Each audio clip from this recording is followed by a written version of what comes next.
Shalom para pemirsa, Bapak Ibu semua yang telah hadir.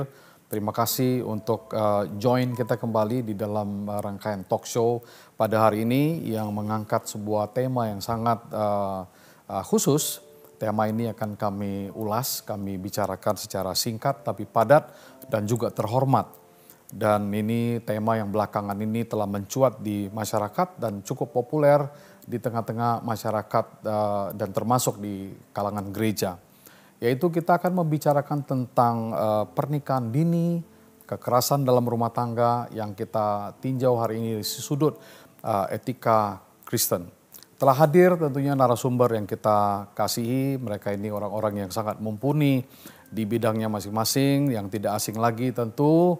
Sebenarnya tidak perlu terlalu saya perkenalkan, sebab hamba Tuhan ini sudah sangat terkenal.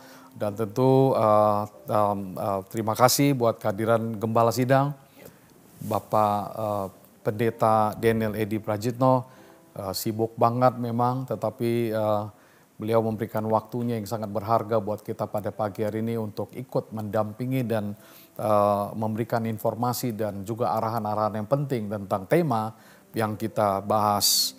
Dan yang kedua tentunya adalah saya perkenalkan ada dua narasumber yang pertama sekali join dengan kita di talk show, yaitu yang pertama adalah Bapak Dr. Joseph P. Sibarani, SP PD. Ya. Beliau adalah seorang dokter spesialis penyakit dalam di Rumah Sakit Umum Metodis Tamrin mulai dari tahun 2016 sampai sekarang. Benar ya dokter? Dan yang kedua tentu juga membuat kepakaran beliau ini betul-betul teruji. Beliau juga adalah seorang dosen tetap di Fakultas Kedokteran Universitas HKBP Nomensen mulai dari tahun 2009 sampai sekarang. Wah, udah cukup matang ini kelihatannya ya di bidangnya. Terima kasih untuk kehadiran dokter yang juga sangat sibuk tapi memberikan waktunya buat kita semuanya. Dan saya perkenalkan juga narasumber kita yang berikutnya, yaitu Ibu Petra Johanna, Master Psikolog ya. Beliau ini banyak sekali terlibat di pelayanan-pelayanan gerejawi, khususnya dalam bidang doa, bahkan pernah menjabat sebagai koordinator Departemen Doa Keluarga Besar GBI Medan Plaza, dan juga pernah menjadi kepala Menara Doa, Konseling, bagian personalia, dan sekarang menjadi kadep konseling kunjungan. Oke? Dan kemudian berikutnya tentu saya juga harus memperkenalkan kepakaran beliau ini di dalam dunia psikologi, yaitu Ibu Petra Johanna adalah anggota Himpunan Psikolog Indonesia, HIMSI Pusat, dan kemudian sebagai Wakil Sekretaris 2 HIMSI di Sumatera Utara, dan juga sebagai Sekretaris Asosiasi Psikologi Kristiani Pusat juga, oke? Dan Koordinator SDM dan Organisasi Ikatan Psikologi Klinis Sumatera Utara, dan yang terakhir sebagai dosen Fakultas Psikologi Universitas Prima Indonesia UMPRI yang ada di Medan. Selamat datang Ibu Petra Johanna, terima kasih buat pagi hari ini yang sudah bersama-sama dengan kita. Apakah kita sudah bisa mulai Pak Edi, Pak Joseph, kita akan mulai langsung Ibu Petra untuk mengulas beberapa pertanyaan pada pagi hari ini. Oke, yang pertama,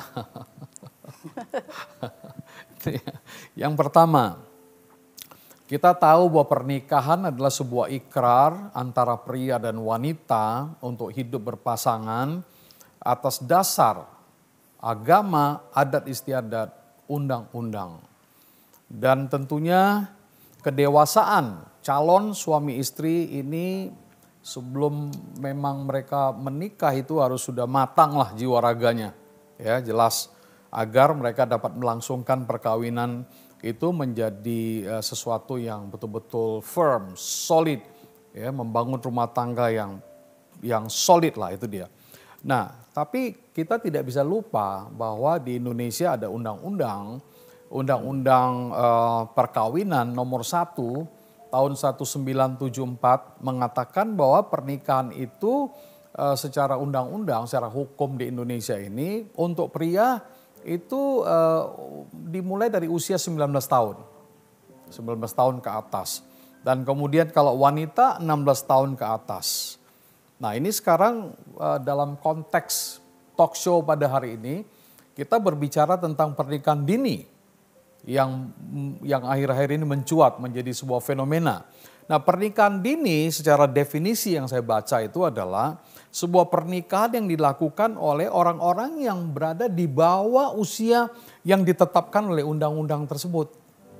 Nah sekarang timbul pertanyaan ini Pak dan Ibu Petra, bagaimana pandangan dan arahan dari bapak-bapak dan ibu ini sebagai narasumber yang kami anggap ahli di bidangnya, memberikan pengertian kepada masyarakat, memberikan pengertian kepada jemaat, kepada audiens kita, mengapa sebenarnya pernikahan dini ini dimulai di usia tadi yang pria 19, yang laki-laki yang perempuan maksudnya itu adalah pada usia 16 tahun ke atas. Nah, sekarang dari sisi teologis nih. Dari sisi teologis, mengapa menurut Bapak kira-kira usia tersebut yang pantas untuk masuk dalam lembaga perkawinan? Silakan Pak Edi. Ya.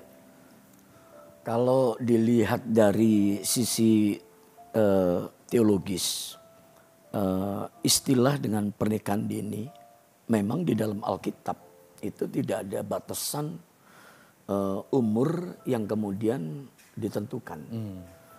Tetapi kalau negara itu kemudian mengambil satu ketentuan, yaitu ketentuan yang berhubungan dengan hukum, artinya negara ingin kemudian mengatur bagaimana hidup daripada seluruh masyarakat yang ada.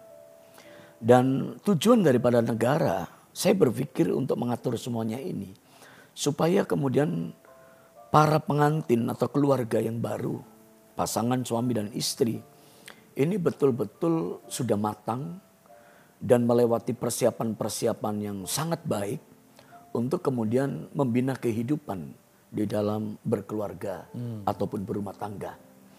Nah kalau kita kembali kepada apa yang kemudian dicatat di dalam Alkitab, maka ada 2 poin yang sangat penting yang menjadi kemudian satu pesan bagi keluarga-keluarga.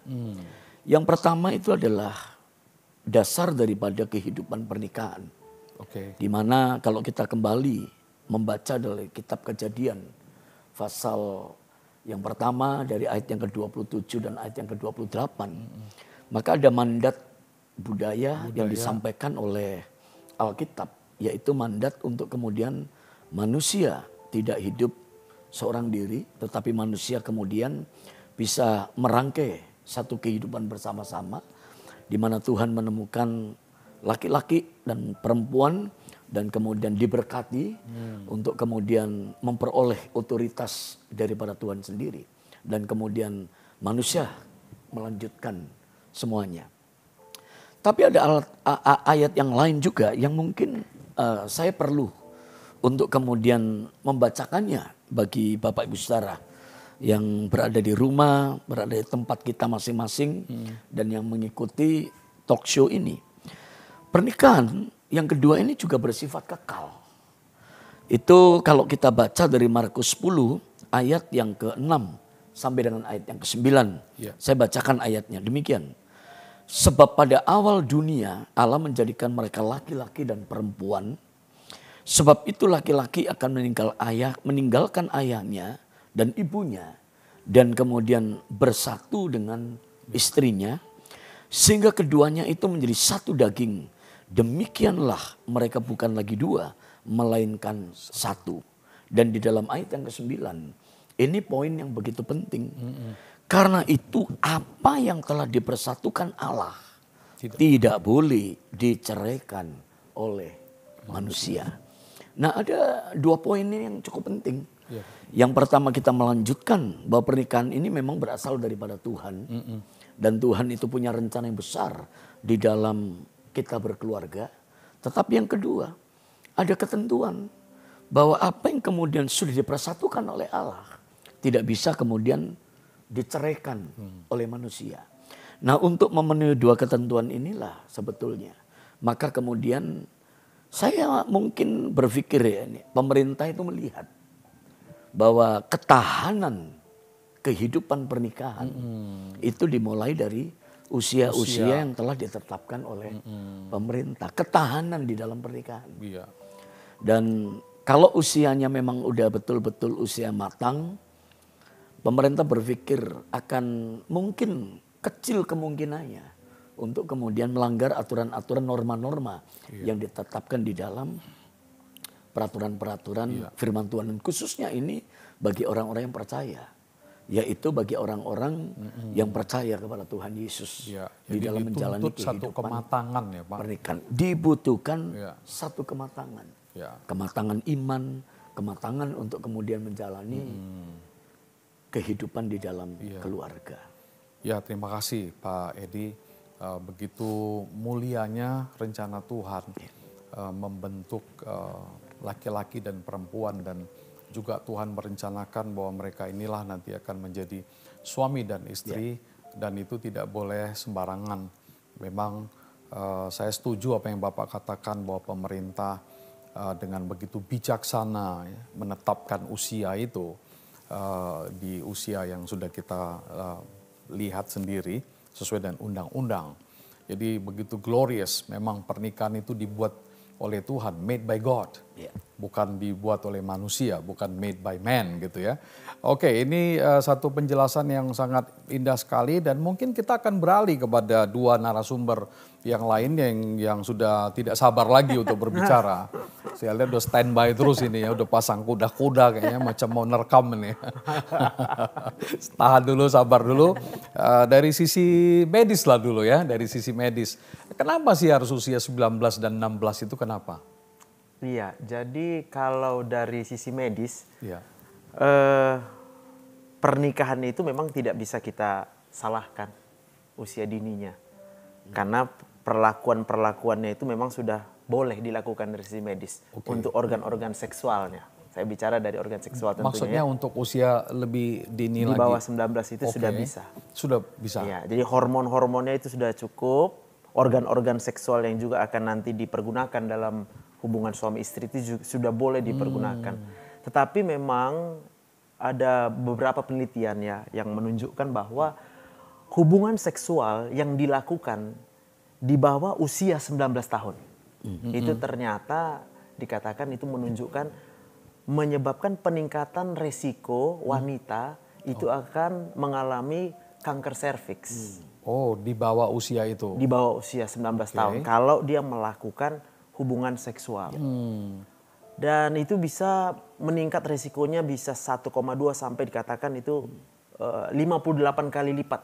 Wow. Dan di mana kita tahu sendiri bahwa kanker serviks itu sendiri kanker nomor 2 paling sering pada wanita. Pada wanita, oke. Di dunia bahkan di Indonesia juga khususnya sudah dilakukan penelitian, ini adalah termasuk kanker yang sangat sering dan itu bisa menyebabkan kematian tentunya. Jadi kalau dari segi medis memang pernikahan dini ini tidak kita rekomendasikan oleh karena resiko dari kejadian kanker serviks pada wanita. Nah mungkin yang perlu perhatian itu adalah bagaimana kalau sudah terlanjur gitu ya. Ya kalau dari sisi medisnya memang kita akan merekomendasikan dia harus rajin check up sebagai perempuan. Minimal dia 6 bulan sekali dia harus check up untuk melihat kondisi bagaimana keadaan di serviksnya. Apakah sudah mulai muncul tanda-tanda perubahan ke arah kanker sehingga kita bisa dengan dini memberikan pengobatan nantinya. Gitu. Jadi artinya pernikahan dini dilihat dari sisi medis tadi not advisable sebenarnya. Not advisable. Tidak juga direkomendasi karena ada resiko-resiko terhadap kesehatan. Oke. Jadi ya kembali kita melihat konfirmasi ya bahwa memang penetapan usia tersebut 19. Sangat bagus sekali. Baik, silakan Ibu Petra Yohana, ya psikolog kita ini, silakan. Kalau dari segi sudut pandang psikologi, sama seperti yang disampaikan oleh gembala kita, bahwa untuk memasuki suatu pernikahan itu perlu kematangan, kematangan pribadi, baik laki-laki dan perempuan. Nah, di dalam psikologi tugas menikah itu ada di dalam fase masa dewasa awal, Pak. Dewasa, usia dewasa. Nah, kalau di dalam psikologi usia dewasa itu, Pak, banyak memang ahli mengatakan, nah saya kasih rata-rata ya, Pak, gitu ya kan. Rata-rata itu sebenarnya usia dewasa awal itu dimulai dari usia 20, Pak. Oh, gitu ya. Nah, kenapa? Karena usia 20 itu mereka sudah menemukan jati diri, sudah selesai dari fase remaja. Remaja itu adalah fase transisi dari anak mau ke dewasa. Oke. Nah, Apakah ini yang disebut dengan teenagers itu ya? ya itu. Teens ya? Nah, Oke. kalau seandainya dia seorang remaja menikah menjadi orang tua, kan tentu nggak matang seperti yang dibilang Bapak tadi dan tidak akan bisa mencapai tujuan ilahi yang tadi dibilang dari Pak Edi. Nah, jadi bagi psikologi kalau pernikahan dini sama seperti medis itu tidak dianjurkan. Nah, memang di dalam undang-undang tadi kan Pak seharusnya kan pemerintah udah mengatakan di pasal itu 21 tahun. Itu pas, itu dewasa awal. Cuman kalau ada case harus 19 dan 16 kan berdasarkan pasal Iya. itu. Jadi angka 20 tahun itu yang sebagai Dewasa rata awal. dewasa awal ya. Itu Iya. udah boleh karena dia udah mencari jati diri dan sudah matang seperti yang tadi sampai Bapak. Memang ada undang-undang dari pemerintah juga yang nomor 1 tadi di beberapa pasal, di pasal 6 ayat-ayat juga ada ayat 2, 3, 4, 5 saya baca. Di situ dikatakan bahwa calon mempelai yang belum mencapai umur 21 tahun itu mereka harus dapat izin dari orang tua. Ya, jadi memang bijaklah, saya lihat cukup harmonis temuan-temuan baik dari sisi teologis, dari sisi medis, kemudian juga dari sisi psikologisnya. Saya pikir cukup clear ya. Pertanyaan yang pertama ini sudah cukup clear sekali dan mungkin akan berguna bagi edukasi khususnya di internal gereja yang mendengarkan ini baik di keluarga besar kita maupun juga dari teman-teman yang lain yang join, yang buka YouTube dan mengikuti percakapan ini. Alright, sekarang pertanyaan yang kedua. Pertanyaan yang kedua ini mungkin tidak jauh beda, mungkin akan saya percaya sepertinya akan terulang kembali penjelasan dari para narasumber, yaitu kita mau menegaskan kira-kira dari sudut pandang agama Kristen, bagaimana ini konsep pernikahan dini ini, ya? Apakah ini melanggar etika Kristen, kan gitu? Apakah melanggar etika Kristen kalau memang melakukan pernikahan dini? Ya, silakan, ini narasumber bebas untuk bisa mengeksplor pandangannya. Siapa yang mau mulai saya persilakan. Apakah kembali ke Pak Gembala kita, Pak Edi, silakan Pak. Ya. Open ya. Kalau saya melihatnya begini, pernikahan dijadikan dan diciptakan oleh Tuhan dengan kemudian ketentuan-ketentuan yang di dalamnya ini ada panggilan sebetulnya. Panggilan untuk kemudian masuk di dalam kehidupan berkeluarga. Nah, panggilan-panggilan ini, panggilan yang diberikan oleh Tuhan dalam keluarga ini, tentunya juga kemudian diatur secara usia. Pada waktu dia anak-anak, biarlah dia hidup dalam panggilannya sebagai seorang anak. Waktu dia bayi, kan nggak mungkin, maaf ini, bayi udah harus dinikahkan untuk kemudian melakukan mandat budaya. Nah, ini ada panggilannya, ada kemudian kehidupannya, ada proses kemudian di dalamnya. Pada waktu dia anak-anak juga demikian. Pada waktu dia kemudian remaja, itu juga demikian. Sampai kemudian dia hidup sebagai seorang pemuda yang dipersiapkan untuk masuk dalam panggilan berikutnya lagi. Apakah dia nanti akan dipanggil, kemudian bertemu dengan pasangannya, merangkai kasih, merangkai cinta, dan kemudian panggilan dari Kejadian 1:27-28 ini kemudian digenapi di dalam kehidupannya ada. Nah, kalau kemudian ini terlanggar, pasti ada sesuatu yang terlanggar dalam etika kehidupan kekristenan. Nah, Tuhan ingin bahwa keluarga ini punya tujuan, punya goal. Bahwa tujuannya bukan hanya maaf untuk memuaskan hawa nafsu. Tujuannya itu bukan hanya untuk kepentingan daripada pasangan laki-laki ataupun perempuan.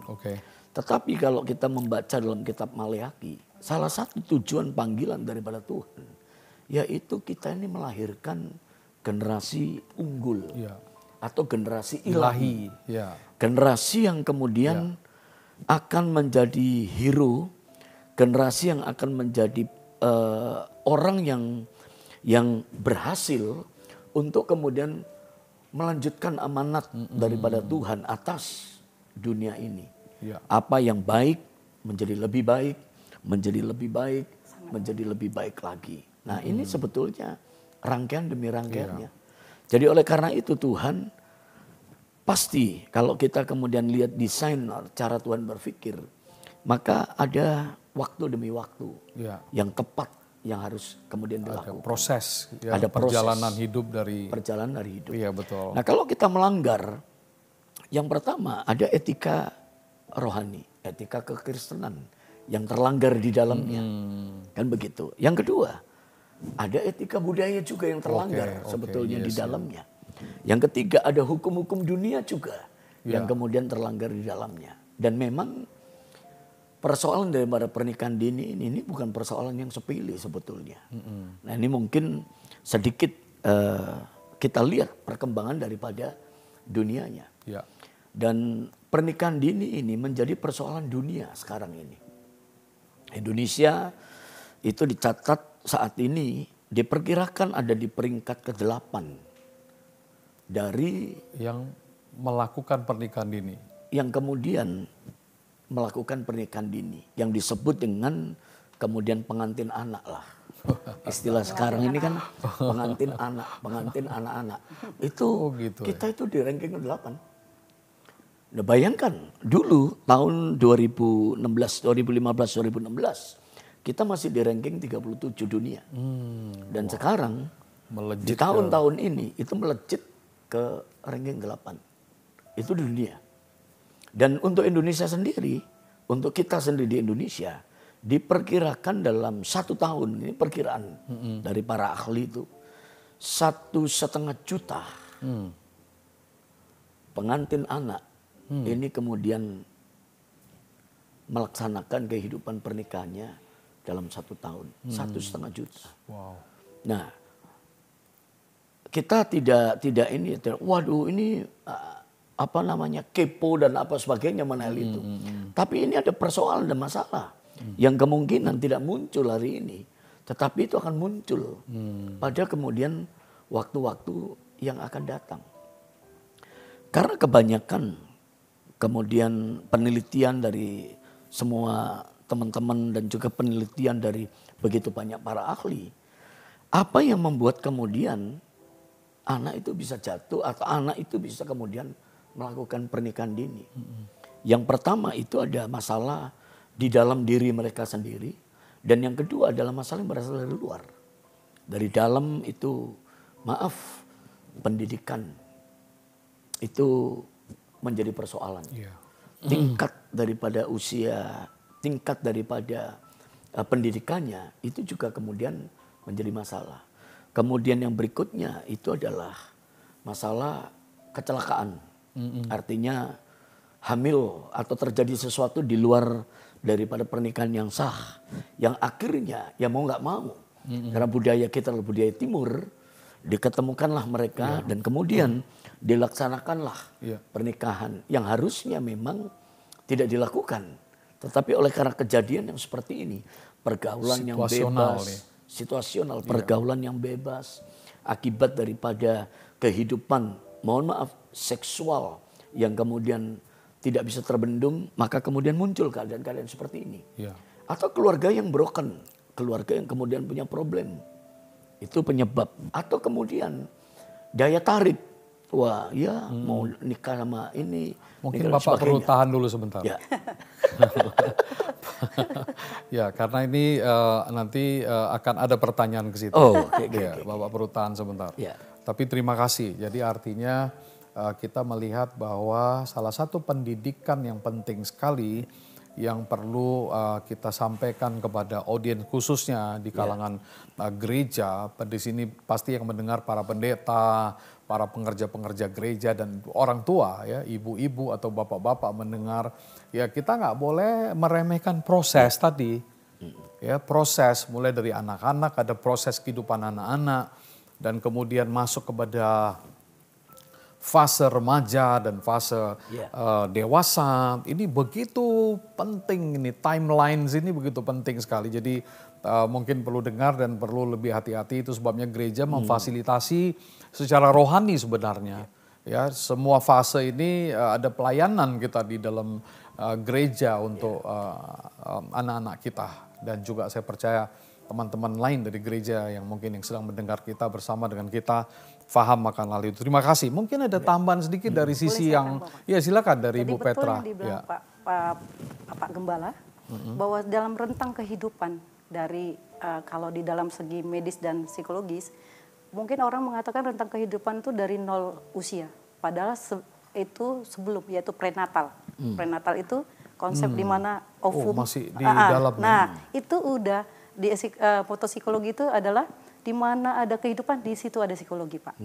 Jadi ukuran kehidupan itu bukan dari 0 waktu lahir, tapi waktu dia di dalam janin. Ya, pembuahan. Itulah prenatal. Itu makanya ada komunikasi juga kepada Pak. janin nah, itu ya. Benar. Dan kalau diteliti di Alkitab sendiri itu juga ada kan Pak. Nah gitu ya. Jadi Alkitab dengan psikologi itu memang bersinergi Pak. Nah sangat bersinergi termasuk medis ya. Nah saya tambah penjelasan lagi ya Pak. Sampai 0 kehidupan yaitu death. Itu ada psikologi. Nah, jadi setiap rentang kehidupan itu ada fase ya. Fase prenatal, bayi, anak, remaja, dewasa. Dewasa ini pun ada di dewasa awal, menengah, baru lansia sampai dead. Nah, di setiap fase itu sampai kematian maksudnya. Di setiap fase itu, Pak, kita punya tugas perkembangan. Psikologi. Itukah tugas perkembangan psikologinya itu apakah secara fisik? Ya, fisik, kognitif, afeksi, ya gitu, spiritual. Nah, jika di dalam setiap perkembangan ini, tugas perkembangan itu tidak dipenuhi, tadi yang dibilang Bapak tidak dipenuhi, masalah. Maka disebutlah Pak, di dalam psikologi ada orang yang normal, normal bermasalah, abnormal, patologi. Nah, jadi masalah psikologinya levelnya begitu. Jadi orang yang tidak mencapai tugas perkembangan tadi itu, dia menjadi mungkin pertama normal bermasalah, ya masih masalahnya ringan. Tapi kalau dia tidak ditangani, itulah gunanya para profesional ini Pak. Nah, kalau tidak ditangani, dia akan menjadi abnormal Pak. Nah, kalau udah abnormal, itu udah disorder. Contohnya misalnya, ya contoh saya kasih kalau dalam psikologi disordernya gitu ya, untuk anak. Ya seperti anak-anak, kan kita ada anak ABK kebutuhan khusus. Bagaimana mendeteksi dia autis? Itu dari bayi udah bisa. Nah gitu. Nah kalau tidak di-assess atau diketahui, kan penanganannya bisa ini Pak, ya kan bisa parah. Nah itulah dia Pak. Ya baik, terima kasih. Ini masukan yang luar biasa ini. Hari ini bahwa setiap proses kehidupan itu ada keterlibatan secara psikologis di situ ya. Betul Pak. Malah tadi yang saya tidak pikir tuh yang masih di janin yang di dalam perut ya. Iya. Prenatal tadi namanya. Moto psikologi tadi Pak. Iya. Di mana ada kehidupan, di situ ada psikologi. Karena ilmu psikologi itu ilmu kehidupan, ilmu manusia, memahami manusia dan memanusiakan manusia. Bagaimana dari pandangan medis ini, Dokter Joseph ini? Kalau dari medis ya memang kehidupan yang real itu harus memang disertai dengan proses yang terjadi di dalam pikiran seseorang yang kemudian nanti bisa berpengaruh kepada alam perasaannya. Dan tadi bicara tentang psikologis itu memang sangat menarik ya. Saya sendiri pun dalam melayani pasien setiap hari ini tidak bisa lepas dari masalah di psikologis sebab kesehatan, daya tahan tubuh itu semua saling berhubungan timbal balik dengan kondisi psikologis dan seseorang bisa menjadi sehat bisa menjadi sakit. Penentu paling utama saya pelajari itu adalah psikologis. Maka saya senang melayani di gereja, itu alasannya Pak. Hati yang gembira adalah obat yang manjur. Jadi bagaimana secara psikologis kita membangun kegembiraan dalam kehidupan apalagi kita. tadi kayaknya Dr. Joseph ada sebut bahwa penyakit sekarang ini banyak sekali diakibatkan oleh karena stres di pikirannya. Iya Pak. Timbul berbagai macam mungkin masalah. Dengan pernikahan dini ini sendiri pastilah proses yang tidak matang dari orang-orang yang melakukan itu akan membuat psikologisnya tidak bisa maksimal. Begitu Pak kalau dari saya. Iya, jadi memang terjadi sebuah apa ya namanya ya, keterlibatan dari semua sisi ini. Kalau bicara soal bayi yang dari janin tuh, ya saya lihat ya orang tua dari latar belakang kita sebagai Kristiani, pengikut Kristus, orang tua seperti itu sudah anak-anak sudah diperdengarkan lagu rohani dalam kandungannya, udah didoakan, macam-macam. Jadi saya pikir memang komprehensif lah. Betul. Semua ini saling terkait, tidak berdiri sendiri dan sangat komprehensif. Oke, thank you. Ini menarik sekali membuka paradigma kita juga dan saya percaya para audiens yang mengikuti talk show ini juga masih antusias ini. Ya, apalagi what's next gitu kan gitu.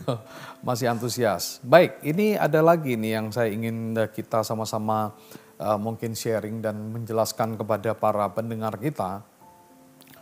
Yaitu maraknya pernikahan dini ini sangat luar biasa. Seperti tadi Pak Gembala, Pak Edi juga udah menyebutkan, malah udah ada peringkatnya di Indonesia tadi kayaknya di mana udah posisi di 8 besar dunia ya. Ya, jadi ini maraknya pernikahan dini ini juga dicatat secara statistik di Indonesia. Yang pertama saya lihat di tahun 2023 di Bandung itu mencatat ya cukup besar sekali. Apakah saya perlu membacakannya angka-angka ini? Saya pikir itu ada di kalau Anda googling, kalau Anda baca di media massa udah banyak sekali seperti tercatat tahun 2021 ada 193 kasus, tahun 2022 143 kasus terjadi di antara anak laki-laki dan anak perempuan di usia 17 sampai 18 dan sebagian besar salah satu problemnya karena drop out dari sekolah juga. Ya, kemudian CNN tanggal 17 Januari 23 merilis data Pengadilan Tinggi Agama di Surabaya, Jawa Timur yang menurunkan angka fenomenal sampai 15.212 anak yang mengajukan dispensasi untuk nikah dini.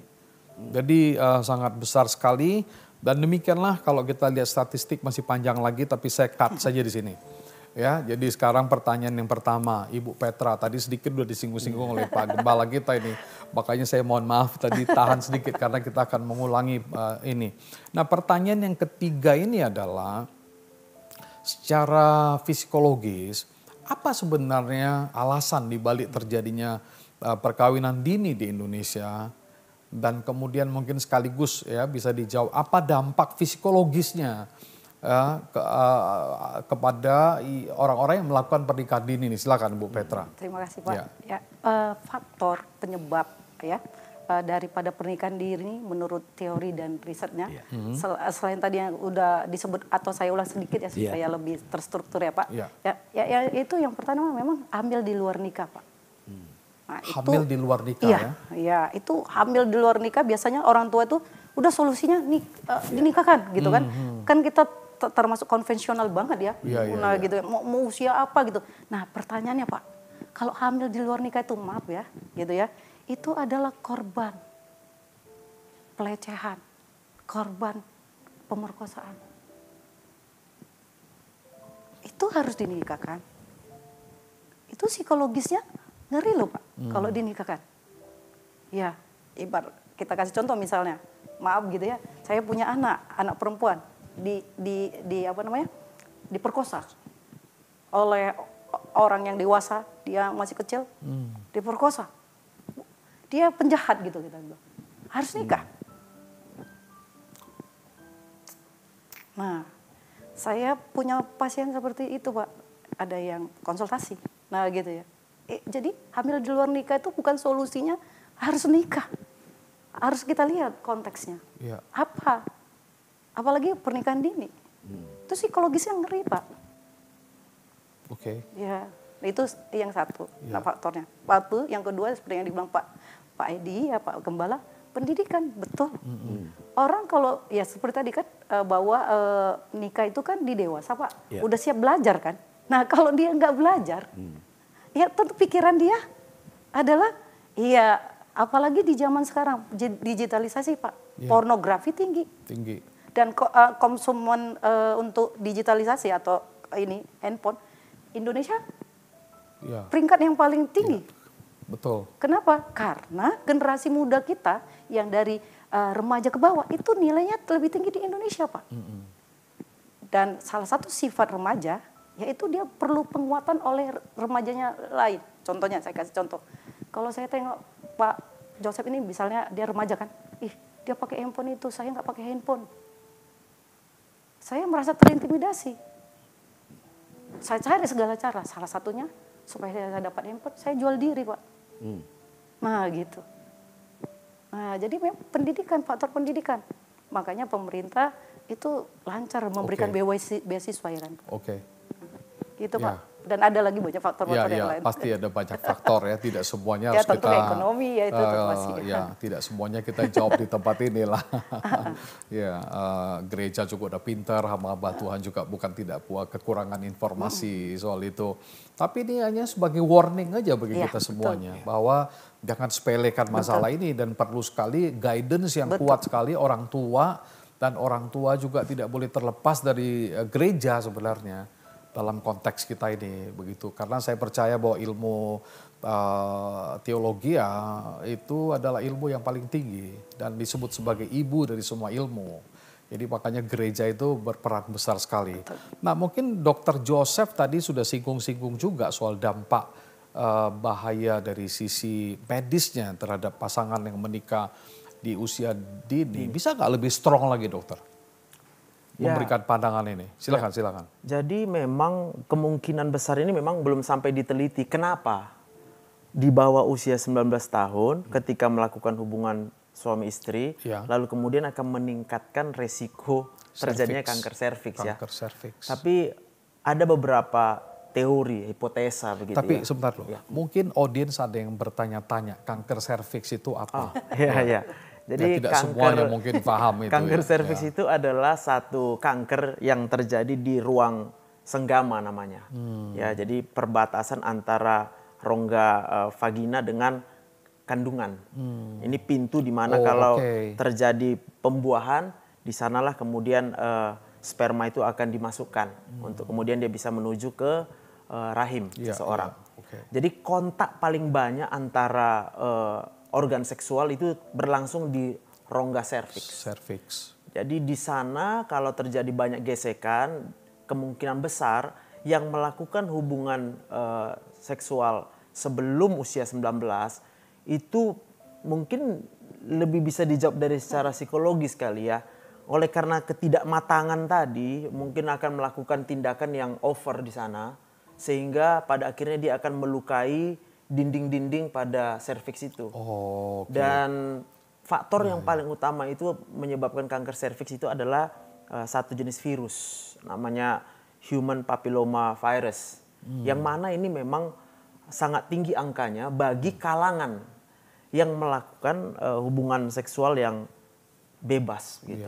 Jadi orang yang melakukan hubungan seksual di bawah usia 19 kita sama-sama tadi sependapat ya, saya pikir saya senang juga bahwa itu adalah bukti daripada ketidakmatangan.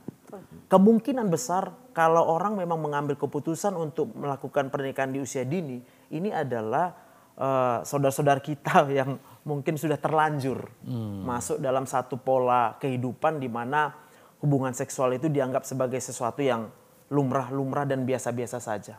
Dan inilah yang mengakibatkan nanti terjadinya perpindahan virus-virus human papilloma virus tadi. Sehingga risikonya meningkat. Terima kasih dokter. Saya yakin penjelasan kedua ini lebih dalam lagi. Terima kasih Pak. Ini lebih dalam lagi, malahan kita pun semakin paham nih sekarang ya. Jadi terima kasih banyak. Nah ini pertanyaan yang soal yang sama, ini pertanyaan yang berikutnya khusus kepada Bapak Gembala kita, Pak Edi akan menjelaskan gimana Pak kira-kira peran gereja untuk menjaga undang-undang perkawinan yang di Indonesia, dan juga sekaligus apa pesan Bapak sebagai salah satu pimpinan gereja dan juga ARAS ya, yang besar sekali tanggung jawabnya. Apa arahan Bapak, pesan Bapak kepada generasi muda gereja khususnya agar tidaklah terjebak dan melakukan hal-hal seperti ini yang pernikahan dini? Dan silakan Pak. Ya. Peranan gereja untuk kemudian bekerja bersama-sama dengan pemerintah untuk kemudian mengentaskan, bahkan kemudian untuk menekan angka daripada pernikahan dini sampai kemudian level daripada pernikahan dini ini berangsur-angsur turun, yaitu gereja mesti bekerja bersama-sama dengan pemerintah untuk menyiapkan istilahnya itu menyiapkan standarisasi di dalam pelayanan, khususnya pelayanan yang berhubungan dengan bagian daripada pernikahan. Iya, betul. Dimana kalau di gereja kita di tempat ini, maka ada proses yang membutuhkan waktu yang tidak dikatakan singkat. 6 bulan mereka harus mendaftarkan sebelum mereka itu kemudian menikah. Dan kemudian mereka harus melewati proses-proses baik administrasi maupun proses-proses di mana mereka diperlengkapi dalam kelas-kelas bimbingan, yaitu bimbingan daripada pranikah. Iya. Yang tujuannya ini adalah memang menciptakan, paling tidak menciptakan dan kemudian memberikan edukasi, memberikan pendampingan kepada calon keluarga baru ini untuk kemudian menjalani kehidupan di dalam berkeluarga. Sampai kemudian pada waktunya yang tepat, waktu yang telah ditentukan, maka mereka ini kemudian akan diberkati lewat pemberkatan daripada gereja. Yang memberkati itu Tuhan sendiri. Kita ini hanya sebagai pelaku daripada sakramen pemberkatannya.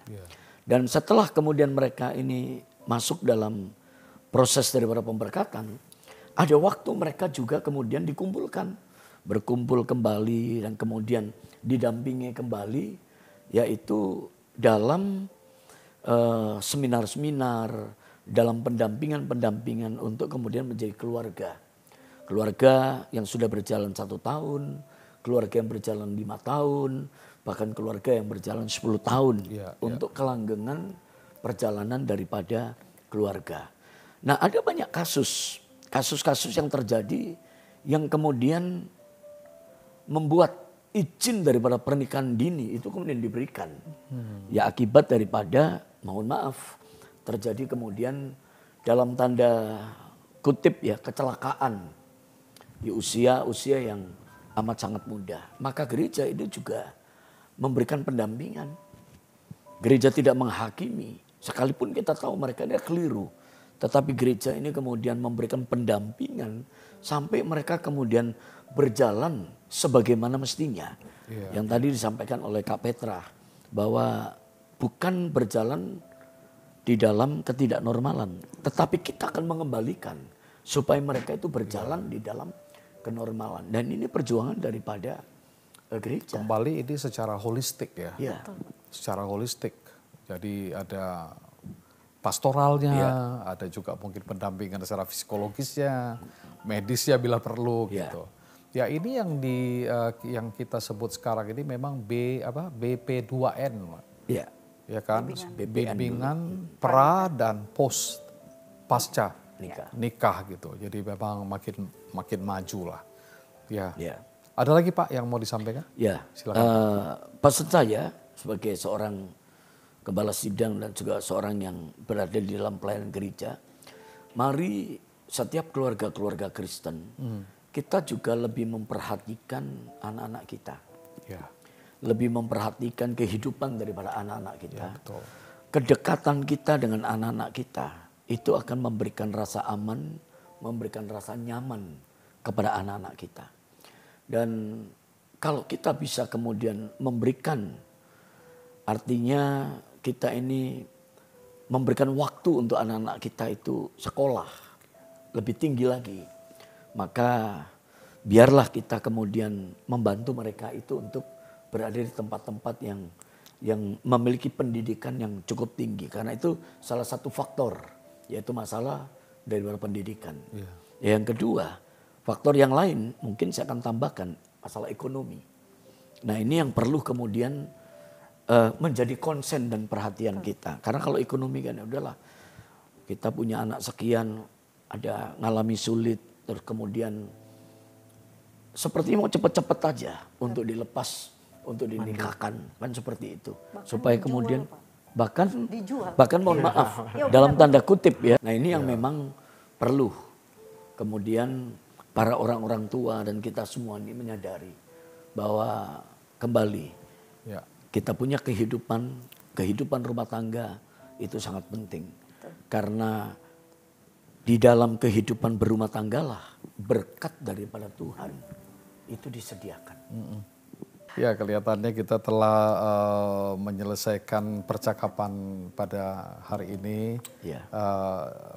Bagian pertamanya, first partnya memang tidak banyak yang kita akan cover, tapi sedikit kita memberikan paradigma dan berpikir untuk pendengar-pendengar kita ini. Kita akan melanjutkan percakapan kita kepada bagian yang kedua ini. Second partnya itu kita akan angkat soal kekerasan dalam rumah tangga yang biasa disebut dengan domestic violence tadi ya.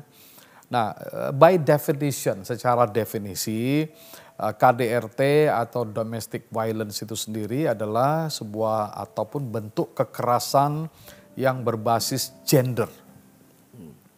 Berbasis gender yang sebenarnya itu terjadi di ranah yang begitu personal gitu.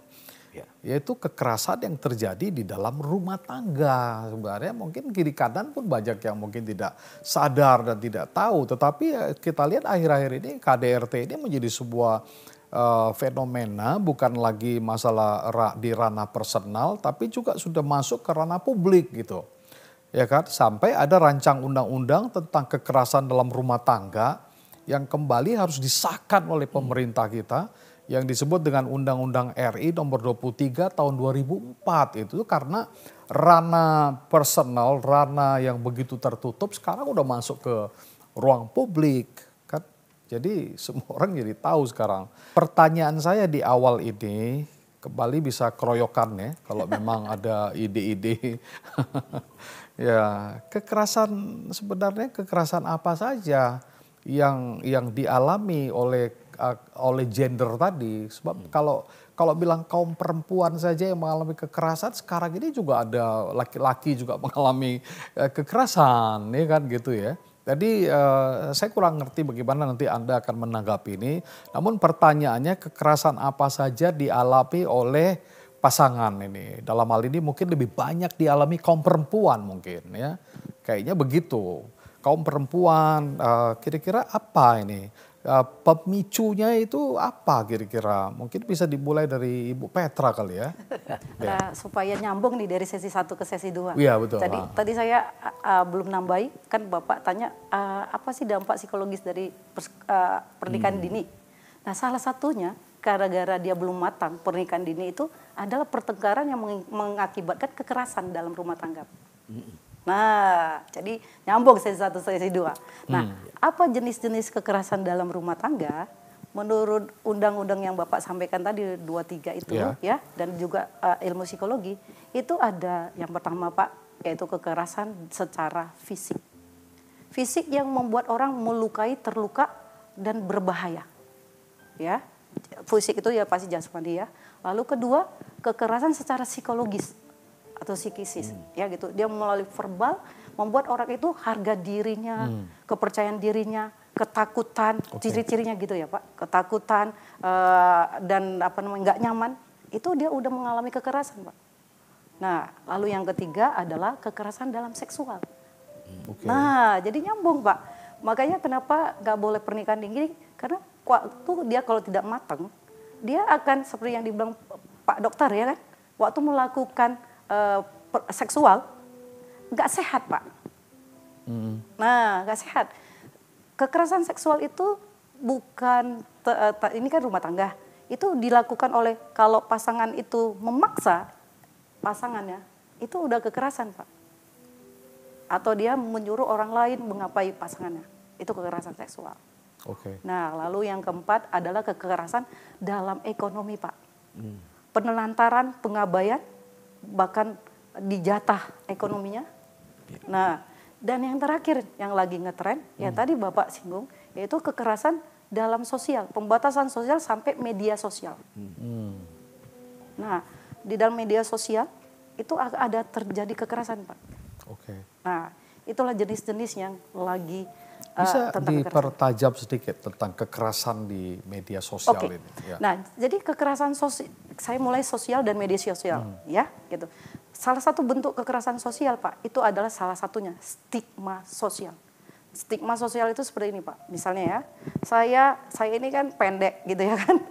Saya udah di label pendek, itu udah. Oh, itu stigma sosial ya. Atau saya orang Batak. Orang Batak itu makan orang. Itu sebenarnya dalam psikologi udah stereotip dan stigma sosial, Pak. Nah, ya, kenapa? Karena orang udah punya subjektivitas, jauhi orang Batak. Kan gitu kan? Kan tadi pembatasan sosial. Oke. Nah, untuk di media sosial, Pak, tentu di media sosial dia akan ngomong ngumpat-ngumpat gitu ya kan. Apalagi posting-posting yang nggak benar, sarkasme, ya gitu. Jadi Bu Petra udah menjelaskan kepada kita apa saja menjadi pemicu ya terjadinya kekerasan-kekerasan tersebut di dalam rumah tangga. Dan sekarang ya mungkin kita perlu buat lebih clear gimana kita mengatasi hal seperti ini. Kalau pandangan dari dokter sama semua, Pak. Tinggal mungkin ya bagaimana kita di sini yang sudah menjalani rumah tangga, mungkin itu yang bisa di-share ya. Apalagi kan ada Pak Gembala. Iya, betul. Harus ya bisalah share ke kita kiat-kiatnya apa gitu. Karena pasti kita semua punya kiat yang berbeda ya, Pak ya. Iya.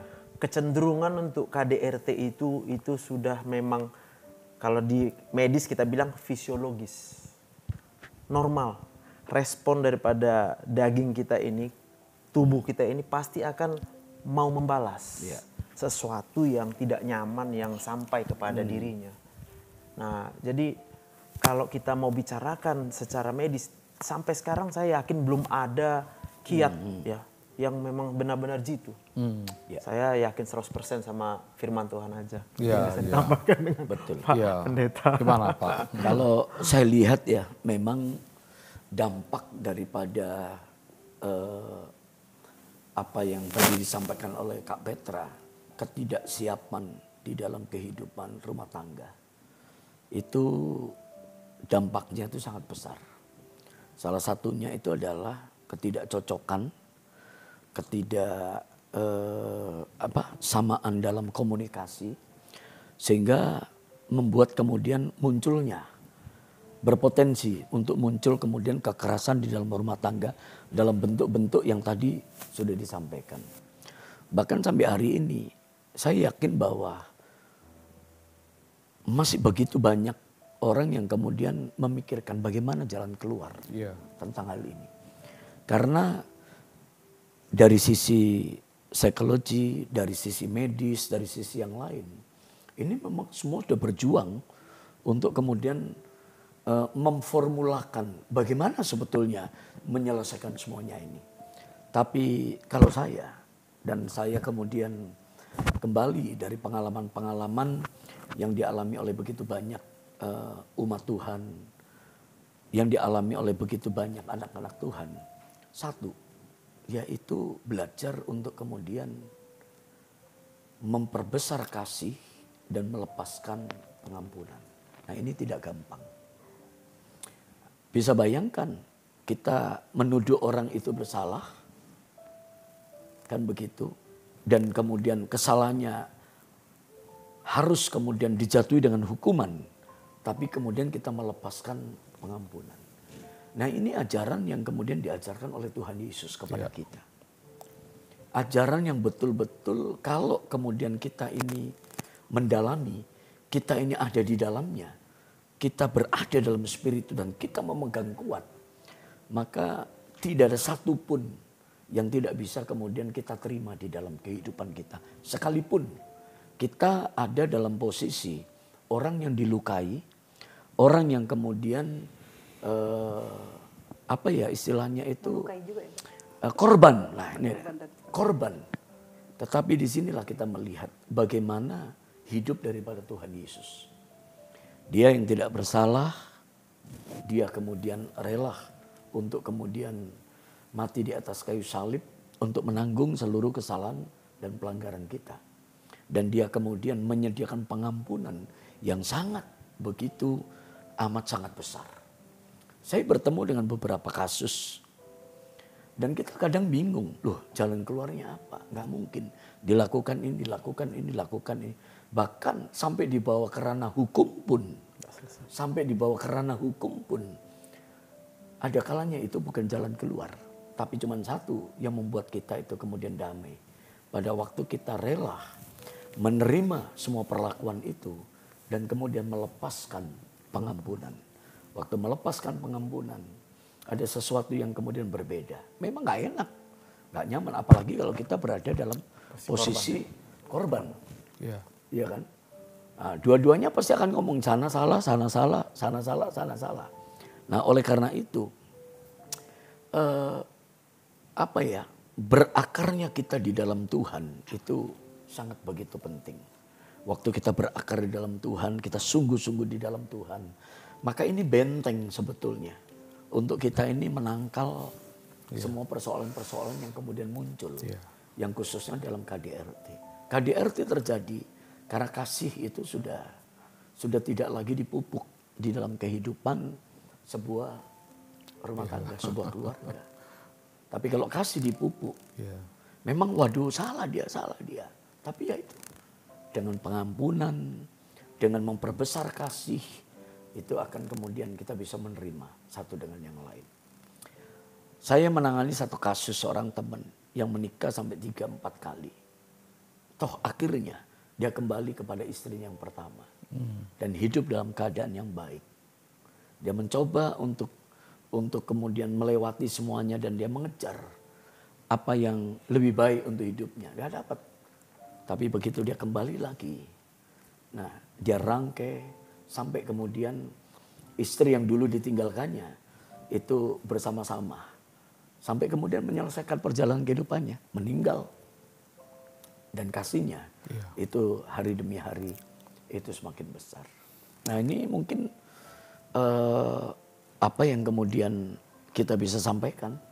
Oleh karena itu dalam keluarga pupuklah kasih. Janganlah mudah untuk kemudian memberikan penghakiman. Karena ingat peristiwa Tuhan Yesus pada waktu ada perempuan yang bersalah. Dalam hal ini dianggap berdosa dalam perzinahan.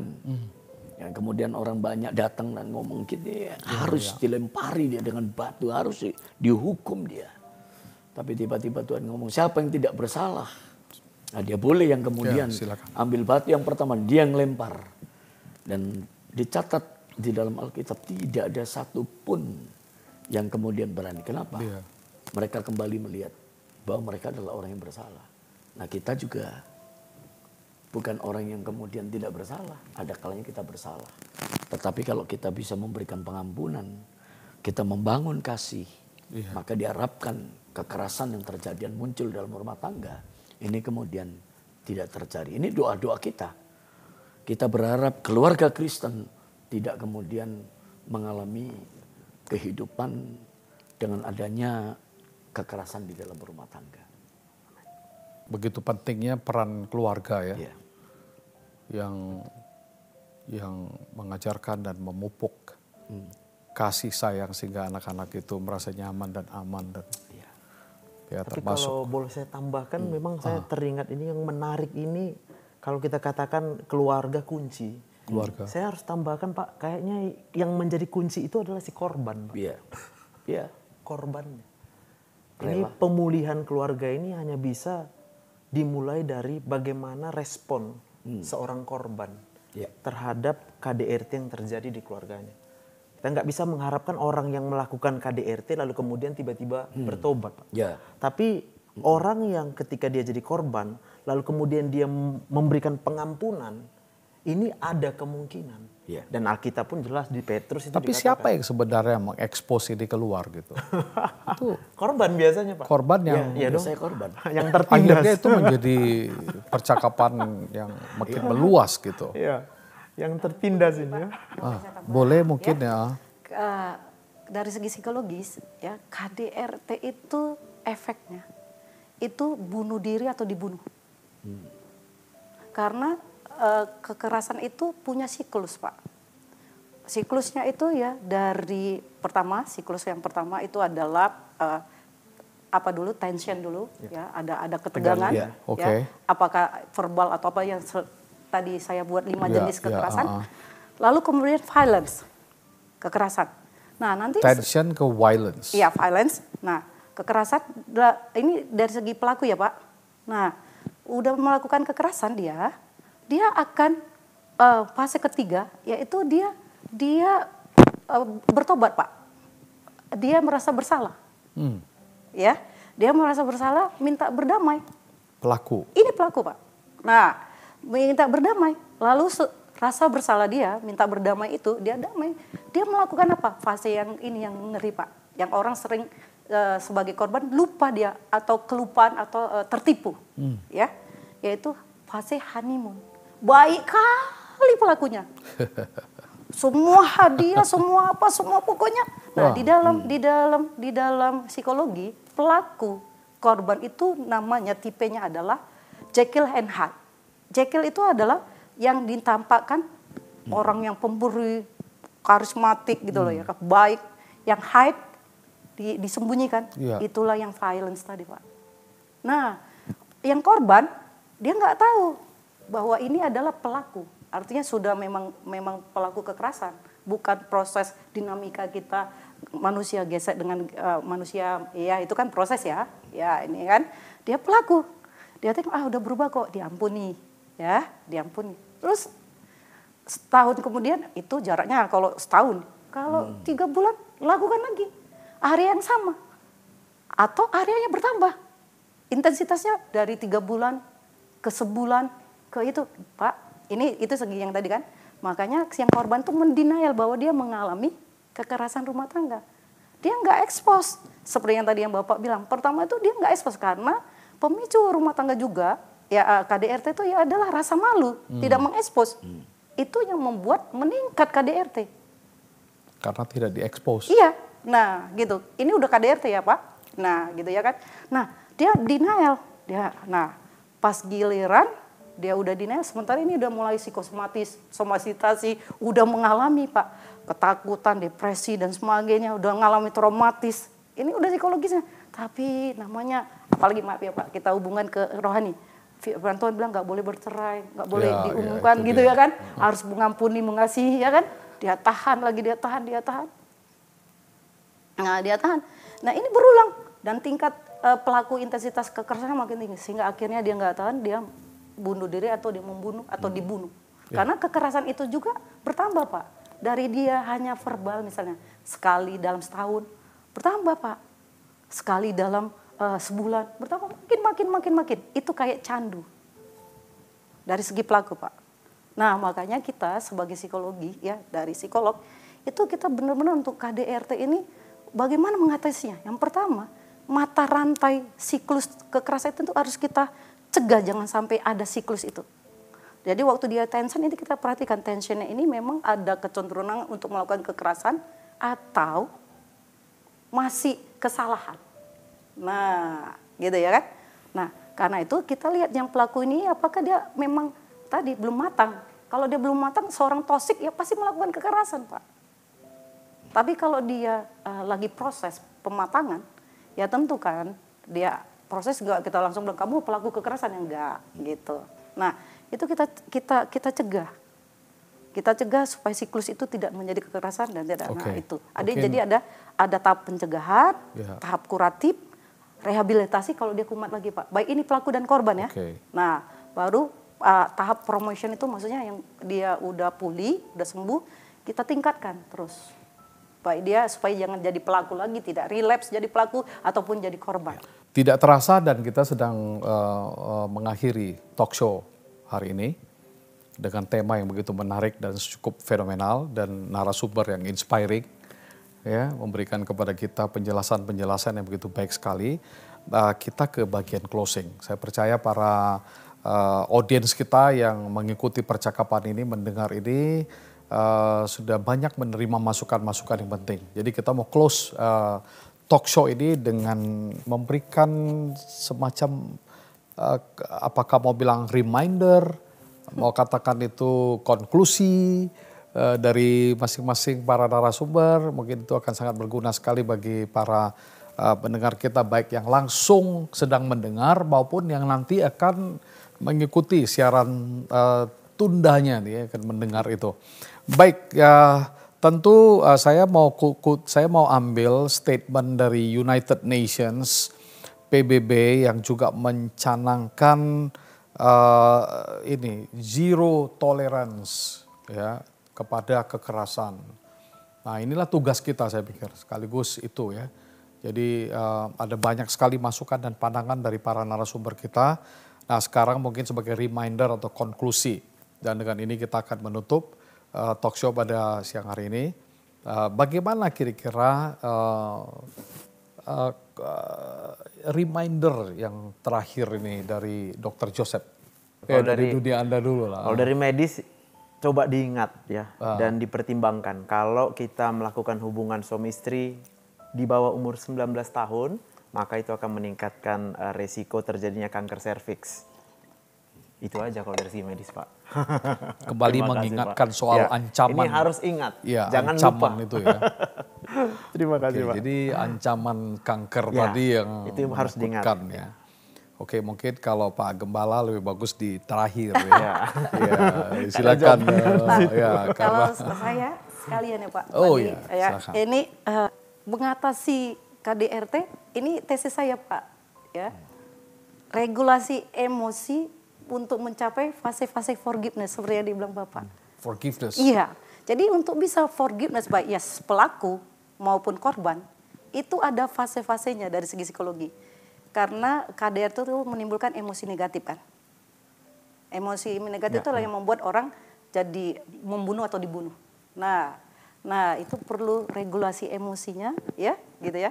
Nah supaya keluarganya tidak bercerai Pak, sesuai dengan firman Tuhan ya. Dan kawan, quote saya gini, jadilah pribadi yang sehat mental supaya Anda bisa membangun keluarga yang sehat. Sehingga menghasilkan gereja yang tangguh. Very good. Ya. Terima kasih Pak. Terima kasih. Pengen baca ini. Ya, ini jurnalnya sudah terpublikasi secara internasional. Oke. Ya, Scopus juga bisa di googling di Google Scholar. Pakai nama saya Petra Johanna. Nanti Bapak bisa melihat publikasinya. Udah gratis Bu belum? Udah gratis, Google Scholar udah Pak. Nanti saya langsung download. Iya, ada bahasa Inggris, ada bahasa Indonesia karena ini. Oh iya, karena jurnal internasional ya. Ya betul. Nah, ada Puji yang, Tuhan. Kalau yang Indonesia itu respiratory usu ya, nah gitu. Baik, boleh. Terima kasih. Nah. Silakan Pak Gembala sekaligus akan menutup talk show hari ini. Dari saya, mari kita perhatikan keluarga kita, jadikan keluarga kita adalah keluarga yang sehat. Baik dari sisi hubungan, komunikasi, keuangan, dan lain sebagainya. Karena keluarga yang sehat akan menjadikan komunitas satu kota itu sehat dan juga satu bangsa itu menjadi sehat. Ya. Dan kiranya dengan talk show ini, kira seluruh jemaat, orang-orang percaya, dan kita semua yang mengikutinya diberkati. Dan kita semua kembali untuk memperhatikan keluarga kita. Ya. Baik, terima kasih Pak Edi, Pak Gembala kita, dan juga dua narasumber yang lain yang memberikan banyak sekali edukasi, inspiring sekali. Dan tentu sebagai closing statement dari saya sebagai moderator pada hari ini, yaitu mengingatkan kita supaya kita ingat pesan Tuhan dalam khotbah di bukit. Supaya kita itu menjadi garam dunia, supaya kita itu menjadi terang dunia. Tentu Matius 5 ayat 16 sangat interesting, hendaklah terangmu bercahaya gitu ya. hendaklah terangmu bercahaya supaya semua perbuatan-perbuatan yang baik itu dilihat oleh orang dan Bapa di surga dipermuliakan. Terima kasih untuk semua audiens, Bapak Ibu dan semua hamba Tuhan kita yang sudah mendengar percakapan pada hari ini. Kiranya Tuhan memberkati Anda. Sampai berjumpa di talk show yang akan datang, dan sesi ini akan ditutup dengan doa oleh Bapak Kepala Sidang kita, Bapak Pendeta Daniel Edi Prajitno. Silakan Pak. Mari kita berdoa. Tuhan berkati setiap kami. Apa yang Tuhan telah berikan kepada kami di dalam keluarga, itu adalah sesuatu berkat yang teristimewa yang Tuhan bagi-bagi setiap kami. Kalau kami diberikan suami, istri, anak-anak, orang-orang yang kami kasih dan kami cintai, kami tahu semua datang daripada Tuhan. Oleh karena itu perlindungan yang sempurna kiranya senantiasa turun di dalam kehidupan daripada keluarga kami.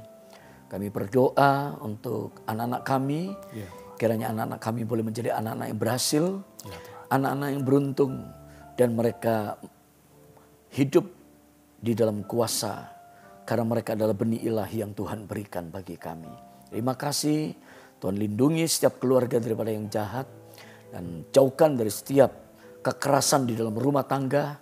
Bahkan Tuhan atur perjalanan daripada keluarga demi keluarga kami sehingga kami boleh taat secara hukum, dan kami boleh berada di dalam etika moral, etika di dalam panggilan untuk kami hidup bersama-sama dengan Tuhan di dunia ini. Terima kasih. Kami bersyukur berkat dalam nama Bapa, Anak, Roh Kudus kiranya menyertai perjalanan kehidupan kami dari saat ini sampai selama-lamanya. Amin. Amin. Amin. Terima kasih. Terima kasih sekali lagi.